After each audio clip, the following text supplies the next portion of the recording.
Hello viewers, வணக்கம் and welcome back to my channel. Shanmugam Bharani சீரியலுடைய அடுத்த எபிசோடுக்கான ப்ரோமோ என்ன அப்படின்றத பார்க்கலாம்.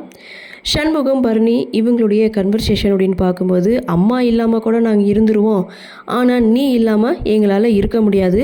நீ அமெரிக்காவுக்கு போயிட்டியானா நாங்கள் எப்படி இங்கே தனியாக இருப்போம் அப்படின்னு சொல்லிட்டு இங்கே சண்முகம் பரணிக்கிட்ட பேசிகிட்டு இருக்காங்க. அது மட்டும் இல்லை, ஸோ எசகிக்கு ஒன்றுமே தெரியாது.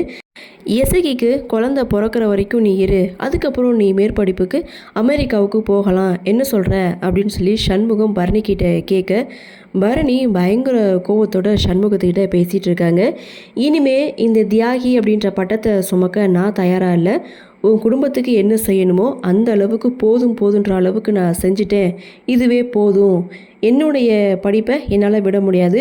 இப்போவும் நீ குடும்பம் தான் தாங்கிட்டு இருக்க, என்னை பற்றி ஒரு நிமிஷம் கூட நீ யோசிக்கல. அப்படி இருக்கும்போது உனக்காக நான் இதெல்லாம் செய்துட்டு இருக்க முடியாது. ஒரு அடிமை மாதிரி இந்த வீட்டில் என்னால் இருக்க முடியாது அப்படின்னு சொல்லிட்டு இங்கே பரணி படுத்துடுறாங்க. ஸோ அந்த இடத்துல சண்முகம், நான் என்ன சொல்ல வரேன்னு தெரியாமல் நீ புரிஞ்சுக்காம ஏதேதோ பேசினா எப்படி பரணி அப்படின்னு சொல்லி சண்முகம் கேட்கும்போது, எனக்கு தூக்கம் வருது, நான் தூங்கணுமா வேணாமா அப்படின்னு சொல்லி சண்முகத்துக்கிட்ட கேட்க, சண்முகம் எதுவுமே சொல்லாமல் அங்கேருந்து போகிறாங்க. ப்ரொமோவையும் முடிக்கிறாங்க. நீங்கள் சொல்லுங்கள், பரணி பேசுகிறது கரெக்டாக இல்லை சண்முகத்துடைய எதிர்பார்ப்பு ரைட்டா அப்படின்ற உங்களுடைய கருத்தை வழக்கம் போல் கமெண்ட் செக்ஷனில் பதிவு பண்ணுங்கன்னு சொல்லி இந்த வீடியோவிலிருந்து விடைபெறுகிறேன். நன்றி, வணக்கம்.